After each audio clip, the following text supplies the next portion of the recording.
everybody, DJ Yokley with a brand new segment here on YSN, and it's brought to you by Insight Clinical Counseling and Wellness. We welcome Aaron Murray, a resident expert, so to speak, on mental health and wellness. Aaron, welcome aboard, and we're excited to talk to you about a lot of things, given the status of where we are as society, given the status of COVID.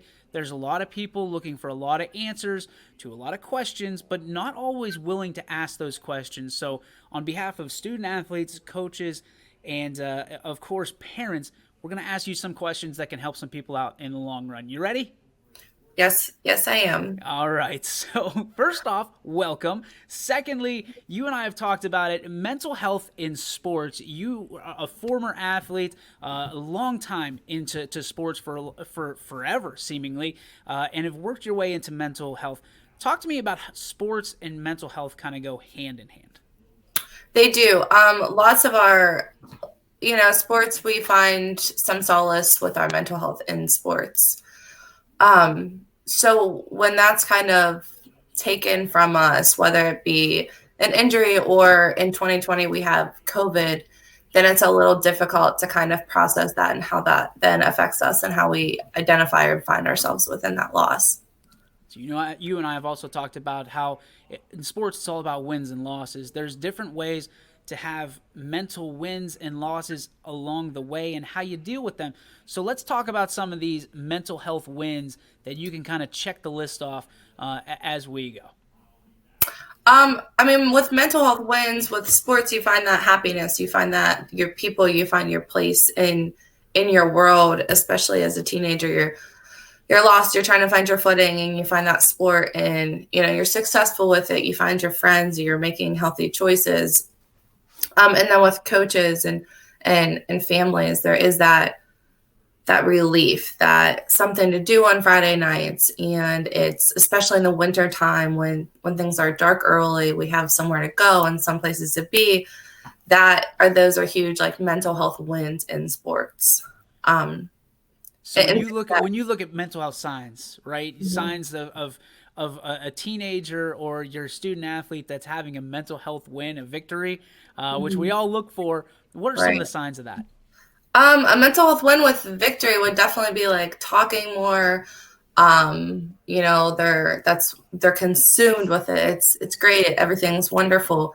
Wanting to be more social, go out with friends on the weekends. Everyone's getting along at that point. Things are great at home. Things are great with their schoolwork. Things are great with their coaches and teammates. Those are all mental health wins. So on the other side of that, there's mental health losses. What do those look like? And what are some of the, I guess, the flashing lights that parents and coaches should be looking for student athletes? Right. Unfortunately, there is that side of a mental health loss, feeling that.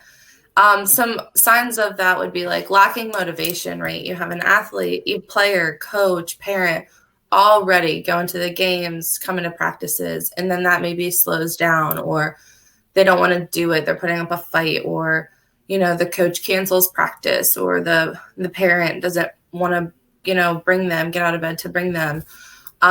That's like lacking that motivation is a huge part of that. Anger, maybe there's some anger to be aware of, the short fuses and the arguments are increasing at home, the tension's rising, or you notice that you're present, you're there physically, but it's like you're in a cloud, or you're just not like fully aware and present in that moment. It's going through the motions. You're at practice, but something's just a little off. I'll go, but like I really don't want to go, or lack of commitment. Yes. Mistakes are being made that wouldn't ideally be made, whether it's, parents miss practice times or game times for you to pick up their kids. The coaches are making impulsive decisions, or they call the wrong play or something along those lines. And players, the same thing, turnovers, any indication that something's a little off with them. So we've been talking about basically playing, the game inside the game, so to speak. But what happens when the game's taken away from you? We've talked, you and I, about COVID, how it's impacted the minds of not only the student athletes, but the coaches and the parents. what signs should parents be looking for, and what conversations should parents and coaches be having with student athletes when they're not able to play the game? Mm-hmm. That's a tough one with COVID.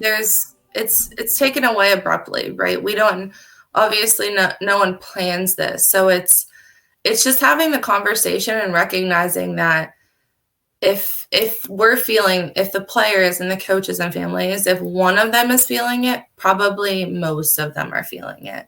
So it is like that, the withdrawal from the sport of like, what's the point? Why go to practice? We're not going to be able to play. And having that conversation, sometimes the best approach is just calling it out, saying, like, just talking about just the rawness of the difficult situation we're dealing with right now. You and I talked about identity. So when a sport's taken away, excuse me, a lot of players, a lot of coaches, even parents sometimes wonder what their purpose is. Talk to me about, how you kind of look to the identity and finding your identity without sports.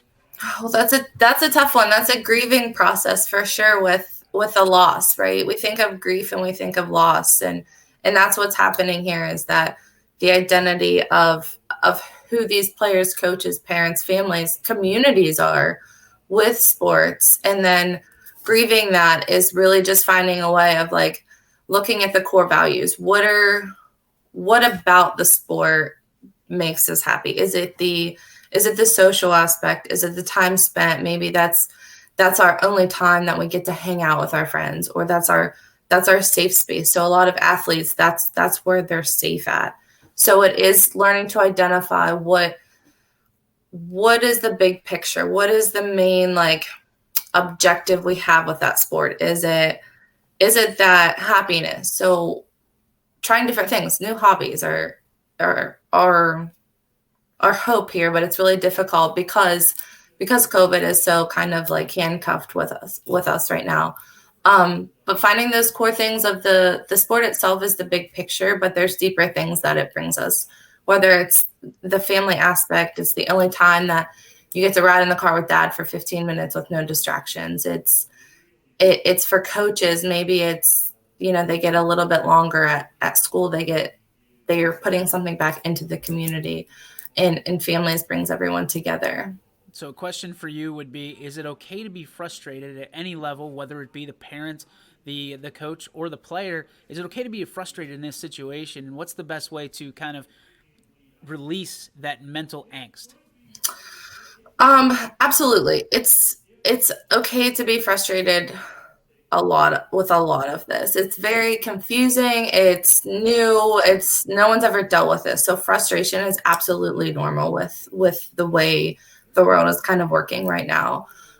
What people could potentially do here is have, some time of saying, we would usually be, maybe we would normally be at a football game Friday night. So what can we do together now? Whether it's everyone get 6 feet apart in their cars and hang out and have that, because with social distancing, we're emotionally distancing too. And that's really difficult. So finding those ways to connect with other people in the safest way we can with COVID. Oh, that's good stuff. Emotional distancing is the same as social distancing. Erin, talk to me. The tip of the week for you is it's okay to not be okay. Explain. Yes. So it's always okay to not be okay. And, the big picture in life is everyone thinks everyone on the outside is doing wonderful. There's so many ways that we can connect to people by just talking about the raw and being authentic with our feelings and emotions. So when we're not okay, that's okay. I love it. For more information, to get in touch with Erin and the whole crew over at Insight, make sure you email insightcounseling@protonmail.com, or you can give them a call, 234-567-4660. 2 locations, Erin, one in East Liverpool, one in Salem, Ohio. They are the best of the best and proud sponsors of YSN. Erin, thank you so much for your time. We look forward to next time, and Thank you. hoping to continue to solve this chess match that is the mental health aspect of student athletes, coaches, and parents. Thank you.